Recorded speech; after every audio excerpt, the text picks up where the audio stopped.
Feng Tianxing mengeluarkan belati dan menebas sutra langsung. Tapi tidak ada jejak yang tersisa. Seperti yang bisa kamu lihat, tombak seperti sutra ini tidak bisa dipotong. Dan tentu saja, hal yang sama juga terjadi pada cakarku yang tajam. Dengan mengatakan itu, Feng Tianxing mengayunkan kakinya lagi. Tapi Silk tidak tergerak. Selain itu, aku punya beberapa pertimbangan lain. Dengan mengatakan itu, Feng Tianxing mengeluarkan kotak api, lalu mengeluarkan arang yang telah disiapkan sejak lama, dan meletakkannya di atasnya sebentar. Tetapi sutranya tidak bergerak. Feng Tianxing tidak peduli berapa lama api menyala. Dia berbalik dan datang ke sisi juru lelang di Menrace. Harga awal hari ini hanya 100 kali lipat dari sutra biasa. Ini akan menjadi harga tetap sutra premium di masa mendatang. Jika tidak ada kecelakaan, harga ini tidak akan berubah. Aku tidak tahu orang dewasa mana yang memiliki pikiran untuk memasukkan sutra berkualitas tinggi pertama ini ke dalam tas. Suara Feng Tianxing jatuh, dan kelompok iblis di bawah terlalu terkejut untuk berbicara. Bukankah mataku silau? Apakah benda ini mudah terbakar? Sialan, aku mengambil kembali apa yang aku katakan sebelumnya. Benda ini bernilai 100 kali lipat dari harganya, praktis. Feng Tianxing mengabaikan iblis di bawah, dan malah melihat iblis di atas kepalanya, bersembunyi di kehampaan. Senior dan junior mana yang kamu tawar? Senior telah dengan baik hati menerimanya. Jika senior berbicara, maka junior sutra ini akan memberikannya secara cuma-cuma. Setelah Feng Tianxing menyelesaikan kata-katanya, dia segera membuat tawa. Seperti yang diharapkan dari murid Jia Luo, melakukan segalanya membuat orang begitu nyaman. Saya memenangkan sutra ini dengan harga 1000 kali lipat, tapi saya punya 3 pertanyaan.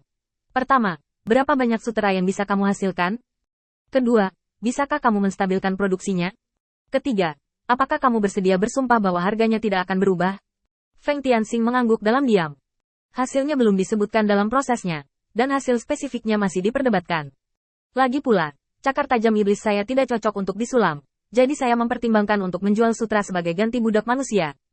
Menggunakan produksi stabil atau tidak tergantung pembeli stabil dalam membeli, dan saya jamin harga tidak akan berubah lagi. Setelah diskusi seperti itu, para iblis yang hadir terdiam. Mereka bukan bagian bawah ras iblis, dan tanpa sedikit penglihatan, tidak mungkin bagi mereka untuk mencapai level mereka saat ini. Tujuan Feng Tianxing juga muncul di benak mereka.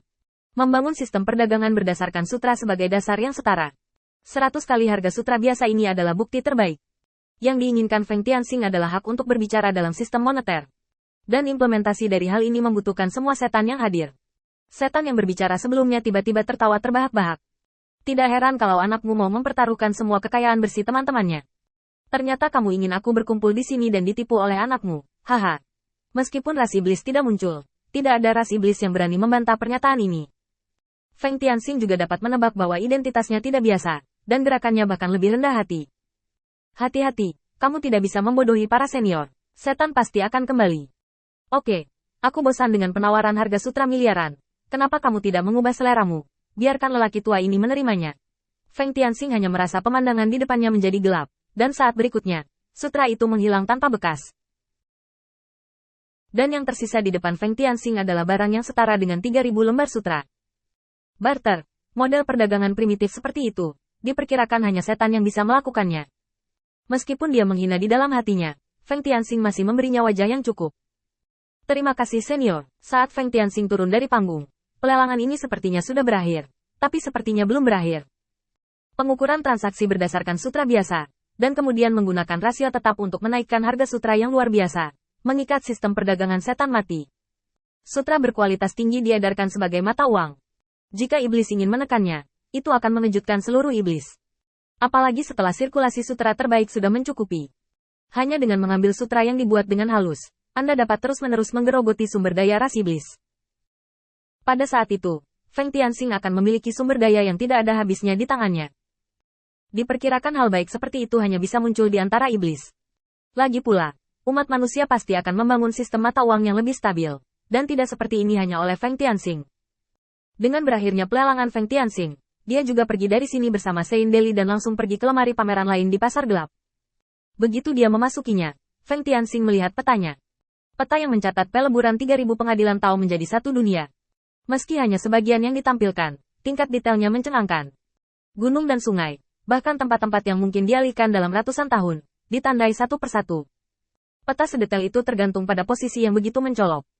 Feng Tianxing secara alami mengerti bahwa benda ini digunakan oleh pasar gelap untuk mengiklankan nilainya. Lagi pula, peta yang begitu mendetail, Meskipun hanya 1/1000 dari seluruh dunia, sudah cukup untuk menunjukkan seberapa luas pengaruh pasar gelap ini saat ini, dan berapa banyak setan yang bekerja untuk mereka. Ketika dia datang ke konter, Feng Tianxing melihat ke peta, dan sebelum dia melihat sekilas, iblis muncul di samping Feng Tianxing dan memperkenalkannya. Peta ini adalah karya kebanggaan pasar gelap saya. Butuh 10 tahun untuk menggambar peta ini sebelum hampir selesai. Feng Tianxing mengangguk ringan. 10 tahun, kecepatan ini sudah cukup menakutkan. Saya tahu, jadi saya ingin membelinya. Saya tidak tahu berapa banyak yang bersedia Anda bayarkan. Mozu meraba-raba dagunya dan dengan hati-hati menatap Feng Tianxing. Jika bukan karena tindakannya sebelumnya di pelelangan, Presiden Pasar Gelap tidak akan mengambil inisiatif untuk muncul dan berbicara dengan Feng Tianxing. Lagi pula, identitas Presiden Pasar Gelap itu tidak biasa. Saya khawatir harga ini tidak mudah ditentukan. Feng Tianxing juga tahu bahwa perjalanan ini pasti akan menemui masalah, dan melihat sekeliling. Ada tempat untuk percakapan pribadi, tapi aku punya beberapa barang di sini, dan kita bisa bertukar barang. Feng Tianxing berkata dengan ringan. Presiden Pasar Gelap berpikir sejenak, tetapi mengangguk. Kalian berdua ikut aku. Saat ketiganya memasuki ruang gelap gulita, Feng Tianxing akhirnya melihat wajah sebenarnya dari pasar gelap. Hamparan ruang yang luas ini terhubung ke berbagai tempat, dan dapat memberitahu iblis yang kuat dari semua pihak untuk datang menawar dengan kecepatan tercepat. Inilah langit berbintang yang saya lihat sebelumnya.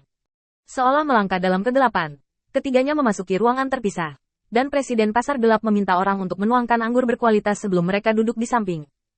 Aku tidak tahu apa yang bisa kamu pikirkan sebagai gantiku kali ini.